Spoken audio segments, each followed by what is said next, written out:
this time. Shri Ramesh Bidhuri. उपाध्यक्ष महोदया, आपने मुझे बहुत ज़रूरत है, दिल्ली से देश चलता है पप्पू भाई। भारतीय रेल ने न सिर्फ देश के विकास का बहुत बड़ा हिस्सा है, अपितु देश की लाइफलाइन है, जो कांग्रेस की 60 सालों की राजनीति के चक्कर में ब्लड प्रेशर का शिकार हो गई थी। मगर अब जब से भारतीय रेल हमारे प्रभु जी की देखरेख में, मनोज जी की देखरेख में चलने लगी है, तो इसे आत्मबोध हो गया है। जिन दुविधाओं की बात अटल जी ने की थी कि वो इस संसद में बैठे कांग्रेस के लोगों द्वारा ही लाई गई है और उसे कर्मयोगी श्री प्रभु जी मनोज जी के नेतृत्व में बिना झुके, बिना थके, बिना थमे दूर तक किया जाने लगा है।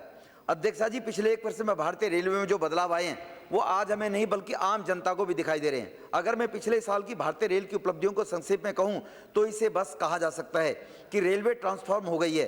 कांग्रेस राज के गंदे स्टेशन आज स्वच्छ होने लगे हैं, असुरक्षित स्टेशन आज सुरक्षित हैं। रेलवे की जो कॉलोनियां थी मैम, माननीय मंत्री जी को मैंने निवेदन किया, वो नार के जीवन जी रहे थे, आज उनके रोड बनने लगे हैं, सफाई होने लगी है। आज रेलवे कांग्रेस के नेताओं और उनके लोगों के लिए बल्कि आम जनता के लिए डेडिकेटेड है।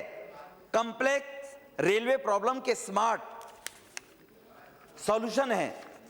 एक महिला के साथ गलत व्यवहार होता है तो कार्रवाई रेल मंत्री खुद करते हैं। कैपेसिटी लैक की वजह एफिशिएंसी है। कांग्रेसी रेल मंत्रियों के हवाई आंकड़ों की जगह ग्राउंड रिजल्ट्स हैं जो यात्रियों को दिख रहे हैं। बिजवासन के अंदर 450 करोड़ की 2009 में एक योजना बनाई गई, 8 लाइन का एक वहां पर मेगा रेलवे स्टेशन बनाया जाएगा, जिससे साउथ की, हरियाणा की और राजस्थान की ट्रेनें वहीं से चली जाएंगी। 2009 में क्योंकि चुनाव आने थे, वो पिछले 2009 से 5 वर्ष तक पता ना कहां धूमिल हो गई। माननीय मंत्री जी से मेरा निवेदन है, उसको जरा देखें और उसको शुरू करें तुरंत, जो दिल्ली के अंदर ट्रैफिक का बर्डन कम हो जाएगा। अध्यक्षा जी, हमारे माननीय प्रधानमंत्री मोदी जी के रेलवे को भारत की प्रगति और आर्थिक विकास की रीढ़ बनाने के विजन को प्रभु जी ने अब मूर्त रूप दे दिया है, जिसके अंतर्गत पिछले वर्ष की रेलवे रिफॉर्म संबंधी 139 घोषणाओं पर कार्रवाई शुरू हो गई थी, जिसके कार्यान्वयन की रिपोर्ट भी हमारी सरकार ने इतिहास में पहली बार संसद में पेश की है। मैडम, हमारी सरकार कितनी ट्रांसपेरेंट और कितनी अकाउंटेबल है, इसका जीता जागता प्रमाण हमारी रेलवे है। कांग्रेस ने जिस रेलवे को तस्त्र और भ्रष्ट बना दिया था, उसकी धुलाई और सफाई प्रभु जी मनोज जी के द्वारा की जाने लगी और हमें पूरा विश्वास है कि सरकार के नेतृत्व में हम रेलवे को जनता की रेलवे बना सकेंगे। उपाध्यक्षा जी, रेल बजट की उपलब्धियों की अगर बात कही जाए तो पिछले साल की औसत निवेश की तुलना में इस बार रेलवे में निवेश दुगना किया गया और किराया नहीं बढ़ाया गया। भारतीय रेलवे ने पिछले साल के बजट में 8720 करोड़ रुपए बचाए हैं। इंडियन रेलवे साल 2016-17 में 1.8 लाख करोड़ के रेवेन्यू पर फोकस कर रहा है। यह पिछले 10 साल के रेल बजट से 10% अधिक होगा। मैडम, 2020 तक आम आदमी की लंबी समय से चली आ रही आशाओं को पूरा कर पाने की उम्मीद इस बजट में है, जो कांग्रेस के कार्यकाल में नहीं हो पाया था। 1600 किलोमीटर रेलवे लाइन का विद्युतीकरण इस साल और अगले 2000 किलोमीटर रेलवे लाइन का विद्युतीकरण किया जाएगा, जो पहले मात्र 6 वर्षों में 4.3 किलोमीटर प्रतिदिन के औसत से मुकाबले में हमारी सरकार ने 7 किलोमीटर प्रतिदिन की रफ्तार से बड़ी लाइन चालू करने में सफल हुए, जो 17-18 में लगभग 13 किलोमीटर प्रतिदिन, 18-19 में 19 किलोमीटर प्रतिदिन, ये एक देश में रेलवे में लाइन जोड़ने का ऐतिहासिक रिकॉर्ड होगा। उपाध्यक्ष, रेलवे के बुनियादी ढांचे के निर्माण के लिए कांग्रेस के शासन के समय ठेके के लिए 6 वर्षों में 13,000 करोड़ दिए थे। वहीं इस सरकार ने पिछले 2 वर्षों में 24,000 करोड़ दिए हैं। महिलाओं की सुरक्षा को ध्यान में रखते हुए महिला यात्रियों के लिए अलग से पहली बार हेल्पलाइन नंबर 182 दी गई है, व्यवस्था की गई है। सरकार द्वारा की गई विपक्ष हमारी सरकार को आम जनता विरोधी कहती है।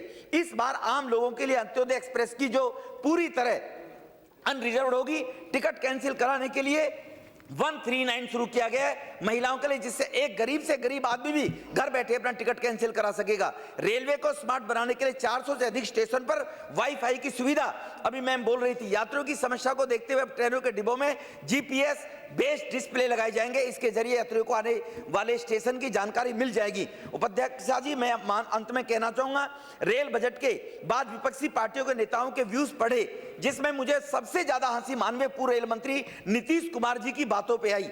जिस बिहार के विकास को उन्होंने पैसेंजर ट्रेन बना दिया था, वो रेल मंत्री रहे थे, जिसमें से लोग आज उनकी मात्र 4 महीने की सरकार में उतर कर बिहार के लोग भाग रहे हैं, कह रहे हमसे गलती हो गई है।